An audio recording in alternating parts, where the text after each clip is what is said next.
Hi everyone, this is Janine Borio, and I'm here to talk about using Twitter for educational tools and purposes.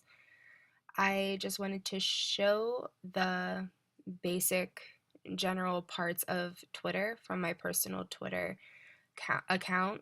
Um, Twitter is a great social media tool because it really does keep everybody connected, and it's connected in so many different ways, and it actually has seemed to become one of the most popular of the social media tools, which is why I think that it is a great tool to use for educational purposes. The concept of using it for educational purposes, there are many different reasons and ways that you can use Twitter.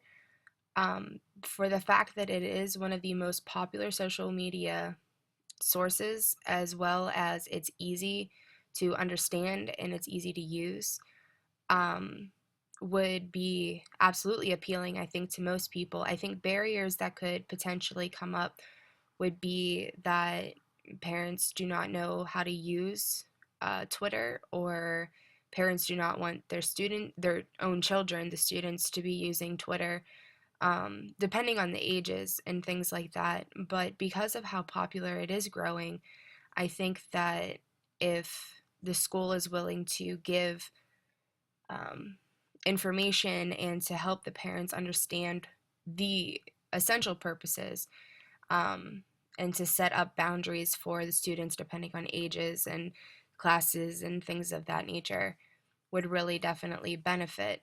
Um, as I was looking through trying to find some general information about using Twitter in education, I came across this article from TeachHub, which I've gone to TeachHub many times to look for ideas and things like that for education.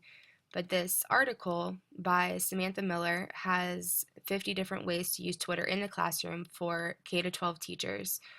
And I'm just going to go through a few of them just to give some ideas out there. One is to tweet about upcoming due dates or assignments. It's great to have other ways for the students to know when their assignments are due, or what their assignments are about. You never know if kids are listening, if they're in the traditional classroom and they're writing down every detail, but if you have a source online that they can refer back to make sure that they remember and that they're have the correct information for it, as well as it's important for parents, especially for younger kids, to see the different assignments and due dates for different things for their own children. You can provide the class with a running news feed, which is to subscribe to different mainstream and independent news feeds with different biases as a way to compare and contrast how different perspectives interpret current events and issues. Um, Another one was to track a hashtag, which I think hashtags are annoying, but at the same time, they can really be useful.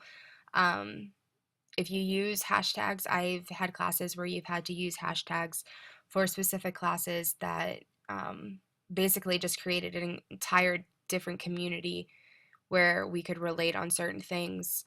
Um, and it was just a huge source of communication, which actually ended up benefiting for a lot of future assignments that we had.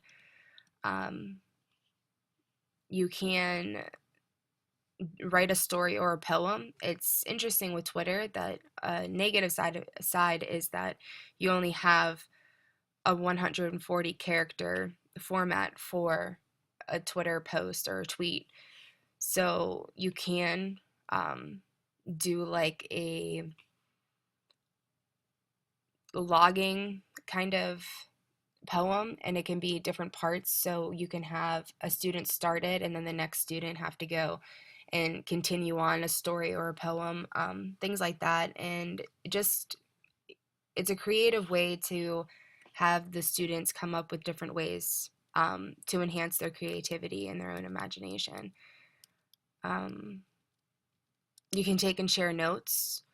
You can sync it with a blog.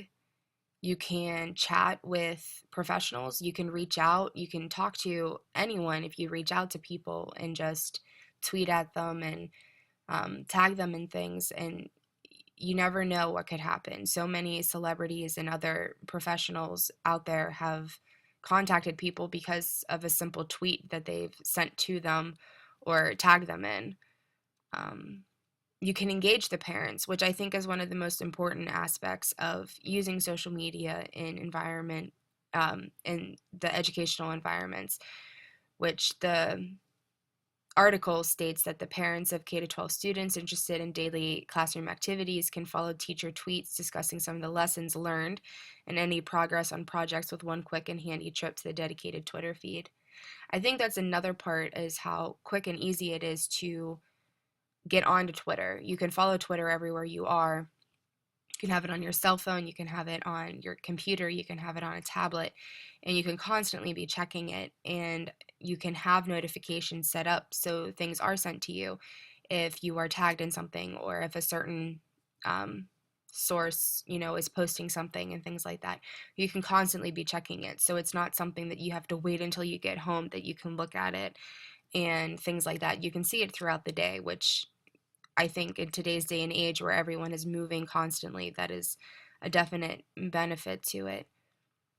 Um, as I'm scrolling through, there are so many different things that you could use depending on what your class is and what the environment is, anything like that. And I think that in today's day and age, it's just important to realize that you can do the easiest of things, or just anything that you would typically do, but you can now enhance everything with social media and with using the technology and the Web 2.0 tools that we've been learning about.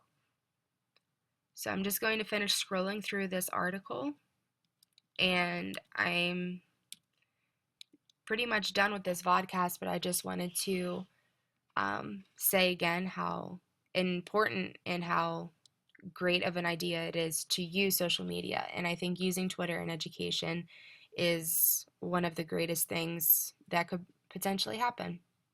All right, and I'll see you next time.